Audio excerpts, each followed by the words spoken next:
तैयारी चल रही है, यहाँ पर होने वाला है। और बिना संतों के आशीर्वाद से इतना बड़ा पर्व सफल नहीं हो सकता। आज अखाड़ा परिषद के अध्यक्ष रविंद्रपुरी जी, कैलाशानंद जी, कोई अन्य और संत हैं, बालकानंद जी, फिर विषय पर काफी चर्चा हुई है। और मुझे हमें पूरा भरोसा है कि जो यहाँ पर ये जो कुंभ होगा ऐतिहासिक होगा। इलाहाबाद में 65 करोड़ से अधिक लोगों ने स्नान किया है, लेकिन वहाँ पर पर्याप्त जगह है। लेकिन मैं इतना जरूर कह सकता हूँ कि यहाँ भी पिछले सारे रिकॉर्ड टूटने वाले हैं और बड़ा विशाल कुंभ यहाँ पर।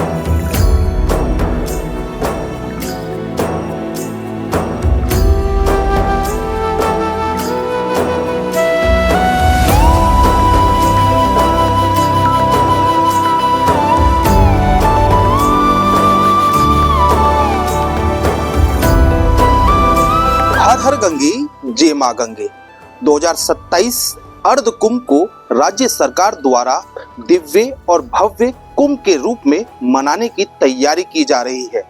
राज्य सरकार कुंभ को लेकर काफी व्यवस्थाएं कर रही है। कैबिनेट मंत्री गणेश जोशी अखिल भारतीय अखाड़ा परिषद के अध्यक्ष श्रीमंत रविंद्रपुरी महाराज से मुलाकात करने पहुंचे। साथ ही कुंभ में साधु संतों को क्या व्यवस्थाएं देनी है, इसको लेकर भी उनके द्वारा चर्चा की गई। हमारे साथ मौजूद है अखिल भारतीय अखाड़ा परिषद के अध्यक्ष श्रीमंत रविंद्रपुरी जी महाराज। गुरु जी, स्वागत है आपका तिलक पत्रिका पे। लगातार जो राज्य सरकार है वो 2027 के अर्धकुंभ को कुंभ रूप में भव्य मनाने की तैयारी कर रही है। साधु संतों से भी लगातार उनकी वार्ता चल रही है। किस तरह की कुंभ को लेकर साधु संतों और सरकार के बीच वार्ता चल रही है? बहुत बहुत आशीर्वाद, साधुवाद। देखिए, 2027 में हम हरिद्वार में कुंभ मनाने जा रहे हैं। हमारी परंपरा, जो प्राचीन परंपरा है, जब हरिद्वार में अर्धकुंभ होता था उस समय उज्जैन में महाकुंभ लगता है। और इसीलिए जितने भी हम संत महात्मा, जितने अखाड़े हैं, सभी उज्जैन में जाते हैं। परंतु इस बार का जो योग है वो ऐसा योग बैठा है, 1 साल पहले ही अर्धकुंभ आ रहा है। 2027 में हरिद्वार का अर्धकुंभ है और 2028 में उज्जैन का पूर्ण कुंभ है। और जो हरिद्वार का अर्धकुंभ है, अब इसको हमने कुंभ का नाम दिया है। अर्धकुंभ को कुंभ और कुंभ को महाकुंभ का नाम अब दिया जाएगा। आपने देखा होगा, हमारे उत्तराखंड के माननीय मुख्यमंत्री जी, जो बहुत ही लोकप्रिय, कर्मठ और जिन्होंने सबसे पहले भारत में यूसीसी को लागू किया, और जो कभी सीएम हाउस में नहीं बैठते, पूरा उत्तराखंड में घूमते रहते, कहाँ क्या हो रहा है, कहाँ क्या नहीं हो रहा है, बहुत ही लोकप्रिय है, जन जन में उनका प्रभाव है। और जितने भी उत्तराखंड की जनता है सभी उनसे प्रेम करती है। उन्होंने मुझे प्रयागराज में कहा था कि महाराज जी, हमें भी जो है हरिद्वार में कुंभ करना है। मैंने कहा, मान्य जी, हरिद्वार में कुंभ होगा जब आप कह रहे हैं तो, क्योंकि जितने भी हम संत महात्मा है सब उत्तराखंड से ही है, हरिद्वार से ही है। और जितने भी अखाड़े हैं सब हरिद्वार में हैं। और जब हमारे माननीय मुख्यमंत्री जी हरिद्वार कुंभ की बात करेंगे तो संतों को तो बात करनी ही पड़ेगी। जहाँ सनातन की बात आएगी वहां संत सबसे पहले खड़े मिलेंगे, पहली पंक्ति में संत होंगे। जहाँ हिंदुत्व की बात आएगी वहां आपको संत मिलेंगे, क्योंकि हमने भगवा रंग इसीलिए पहना है। हम सन्यासी है, हम नागा सन्यासी है। और माननीय मुख्यमंत्री जी ने जितने भी हमारे अखाड़े हैं, 13 अखाड़े हैं, सबको पत्र भेजा। एसडीएम साहब हमारे गए, सबसे वार्ता हुई, किसको क्या चाहिए, जो भी परेशानी है आप हमें लिख के भेजें। और जो उस समय हमारे एसडीएम साहब थे, अभी मैं 1 महीने पहले की बात कर रहा हूं, उन्होंने हर अखाड़े से जो जो अखाड़ों की डिमांड है वो माननीय मुख्यमंत्री जी तक पहुंचा दी है। और हमारी भी वार्ता माननीय मुख्यमंत्री जी से हुई थी। और हमारा पूरा प्रयास रहेगा जो हरिद्वार का कुंभ हो दिव्य और भव्य कुंभ हो। और आपने देखा होगा, जैसे प्रयागराज का कुंभ हुआ, हमारे यूपी के मुख्यमंत्री सबसे बड़े संत योगी आदित्यनाथ जी, जो हमने कभी सोचा नहीं था ऐसा कुंभ प्रयागराज में हुआ। ये भी हमारे माननीय मुख्यमंत्री जी की देन है, योगी जी की देन है। ना भूतो ना भविष्यति, कभी किसी ने नहीं सोचा था 60 से 65 करोड़ की संख्या के बीच में हिंदू प्रयागराज आएगा। और आपने स्वयं देखा होगा, क्योंकि पूरे हिंदुस्तान के चैनल वहां थे और मैंने भी आपको वहां देखा हुआ था, आपकी तिलक पत्रिका भी वहां थी। इतने बड़े हिंदुओं का त्रिवेणी में स्नान करना कोई छोटी बात नहीं है। और हमें यही प्रयास करना है, जो हरिद्वार में कुंभ होगा उसको हमें हल्के में लेके नहीं चलना है, हमें तैयारी करनी है। देखिए, प्रयागराज में और हमारा हरिद्वार में अंतर है। हमारे हरिद्वार में मैं समझता हूं करीबन 10 किलोमीटर घाट बने हुए हैं। आपने देखा होगा बैरागी कैंप का एरिया पूरे घाट ही घाट बने हैं। ज्वालापुर आप जाएंगे पूरे घाट ही घाट बने हैं। और मैं समझता हूं हमें जो सबसे बड़ी जो समस्या है ट्रैफिक की समस्या है, इनसे हमें इनका कैसे समाधान हो इस पे हमें चर्चा करनी होगी। और जो कुंभ होगा, क्या कुंभ हमारा हरिद्वार की सिटी में होगा या सिटी के बाहर होगा, इस पे भी हमें चर्चा करनी होगी।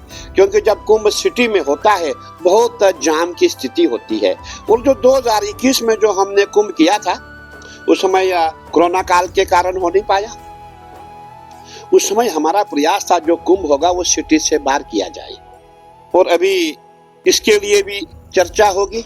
तो देखिए, बहुत काम है और मैं समझता हूँ काम को जल्दी से धरातल पे लाने का प्रयास करना पड़ेगा, तभी जाकर के हमारा हरिद्वार का जो कुंभ है बहुत दिव्य और भव्य कुंभ होगा। और सभी संतों का कहना है, सभी अखाड़ों का कहना है कि हम ऐसा कुंभ उत्तराखंड में करेंगे जो पहले कभी हुआ ही नहीं होगा, ना भूतो ना भविष्यति। और सबका प्रयास है। क्यों प्रयास है? हम सब उत्तराखंड के वासी है, सभी अखाड़े उत्तराखंड में है, सभी आश्रमधारी उत्तराखंड में है। और जितने भी हमारे जक्त भक्त है, हम पूरे विश्व में संदेश देंगे, आओ हरिद्वार में कुंभ करें, आओ हरिद्वार में कुंभ करें। गुरुजी, बात की जाए मुख्यमंत्री हो या वो अपने प्रतिनिधि के तौर पर लगातार अखाड़ों से वार्ता कर रहे हैं, गणेश जोशी भी आपसे मुलाकात करने पहुंचे हैं, आपने किन विषय पे उनको अपनी बात बोली है कि सरकार को ये कार्य जल्द से जल्द करने चाहिए जिससे कुंभ दिव्य और भव्य हो सके? बिल्कुल आपने ठीक पूछा। हमारे माननीय मुख्यमंत्री जी बहुत कर्मठ है और उनका विजन है कि हमारा कुंभ यूपी से कम ना हो और उसको कम ना आंका जाए। कारण ये कि हरिद्वार, देखिए, जब हम पैदा होते, जब बच्चे पैदा होते हैं उनका मुंडन संस्कार कहाँ होता है? हरिद्वार में होता है। यज्ञोपवीत के लिए आजकल जितने भी हिंदुस्तान के युवा कहाँ से हरिद्वार में आते हैं। जब हम मरते हैं हमारी अस्थियां हरिद्वार में आती है। इसीलिए हरिद्वार के जो कुंभ को जो है कम संख्या में ना आंका जाए, क्योंकि यहाँ भी बहुत लोग आएंगे। मैं समझता हूँ यहाँ भी 40 से 50 हजार करोड़ की संख्या में लोग आएंगे, क्योंकि हरिद्वार है। और हरिद्वार में 4 धाम भी आपने देखा होगा और पूरा ये देवभूमि है। यहाँ पे जहाँ जहाँ भी आप जाएंगे कन कन में आपको देवी देवता ही मिलेंगे, आपको मंदिर मिलेंगे, मठ मिलेंगे। तो इसीलिए हमें जो है बहुत जल्दी काम करना चाहिए। और हमारे मंत्री जी से वार्ता हुई थी और सरकार ने जो है पूरा जितने भी घाट है, सबसे पहले घाटों का काम हो रहा है। जहाँ जहाँ घाट नहीं बने वहाँ घाट बनाए जा रहे हैं। आपने बैरागी कैंप का क्षेत्र देखा होगा, भादराबाद का क्षेत्र देखा होगा। और हमें जो मेला क्षेत्र है इसको बढ़ाना पड़ेगा। इसके लिए सरकार ने पूरे प्रयास किए हैं और मैं समझता हूं कि अभी हम लोग जो है फील्ड पे उतर चुके हैं और फील्ड में काम होना शुरू हुआ है। गुरुजी, बात की जाए मुख्यमंत्री द्वारा कुंभ मेले के लिए अधिकारियों की भी तैनाती कर दी है। अधिकारी भी अब कुंभ मेले के जितने भी कार्य होने हैं उसकी रूपरेखा भी तैयार करने में जुट गए। बिल्कुल आपने ठीक कहा। हमारे माननीय मुख्यमंत्री जी ने सभी जितने भी अनुभवी अधिकारी है सभी को कुंभ में भेजा है। यहाँ उनकी नियुक्ति हुई है और हमारा मानना कि हमारा जो कुंभ होगा बहुत दिव्य और भव्य कुंभ होगा, ना भूतो ना भविष्यति।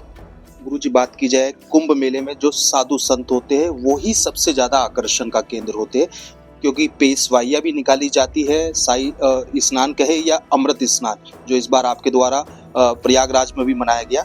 किस तरह से इस बार के हरिद्वार के कुंभ में भी साधु संत अपनी पेशवाई और अमृत स्नान करने हर की पौड़ी ब्रह्मकुंड पहुंचेगी? मैं आपको कहना चाहूंगा कुंभ संतों का ही होता है। जितने भी कुंभ होते हैं अगर वहां संत नहीं होंगे उसको कुंभ नहीं कहा जाता है। देखिए, सबसे पहले हमारा नगर प्रवेश होता है। जितने भी हमारे संत महात्मा नगर में प्रवेश करते हैं, उसके पश्चात हमारा छावनी प्रवेश होता है, हमारे शाही स्नान होते हैं। तो कहने का तात्पर्य है कि अगर संत नहीं है तो वहां कुंभ नहीं माना जाएगा। और संतों के पास ही जो हमारे नागा संत है, जो लाखों की संख्या में हमारे नर्मदा खंड से, केदार खंड से, जगह जगह जहाँ तपस्या करते हैं, वो सभी महाकुंभ में आते हैं और कुंभ में स्नान करते हैं। और जितने भी हमारे भक्तगण होते हैं, सबके मन में यही इच्छा होती है कि नागाओं के दर्शन कैसे हो, नागाओं का जो आशीर्वाद कैसे प्राप्त हो। और हमने देखा है जब भी हमारे संत महात्मा और सबसे ज्यादा जितने भी नागा तपस्वी संत हमारे हैं नर्मदा खंड में है, जब वो यहाँ आते हैं तो हमारा जो वातावरण अखाड़ों का, मठों का, मंदिरों का वातावरण ही अलग सा हो जाता है। ऐसा लगता है कि जैसे ये अब हरिद्वार नहीं है, जैसे बैकुंठ हो गया है, जैसे बैकुंठ लोक हो गया है। और आप जहाँ भी जाएंगे, जिस आश्रम में जाएंगे, आपको जगह जगह यज्ञ, अनुष्ठान, कथा सुनाई देगी और आपको लाखों की संख्या में भक्तगण दिखाई देंगे।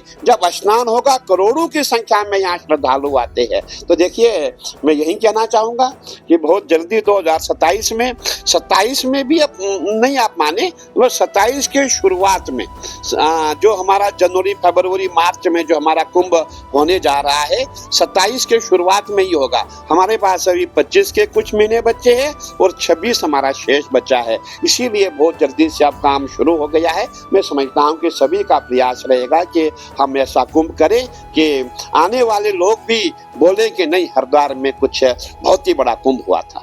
धर्म नगरी हरिद्वार आध्यात्मिक नगरी है, पूरे विश्व में एक अपनी अलग पहचान रखती है।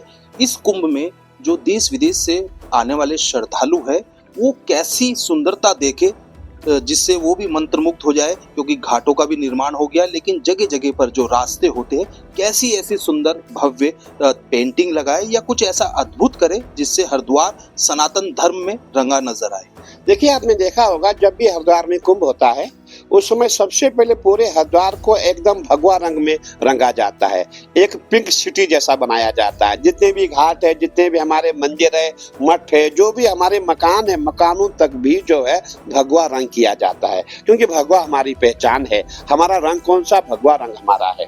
और आपने देखा होगा जब हमारे संत महात्मा यहाँ पहुंचते हैं तो उस समय मैं ये कहना चाहूंगा, मुझे कहने में कोई संकोच नहीं है, उस समय युवा भी आकर्षित बहुत हो जाते हैं। कई युवाओं को आपने देखा होगा, वो भी संत बन जाते हैं। भले वो 2 महीने के लिए बने, 4 महीने के लिए बने, लेकिन सबका वही रहता है कि भाई हम भी कुछ सनातन के लिए काम करें। तो मैं यही कहना चाहूँगा, जब भी महाकुंभ आता है, महाकुंभ में हम संतों की संख्या में समझता हूँ बहुत अच्छी संख्या हो जाती है।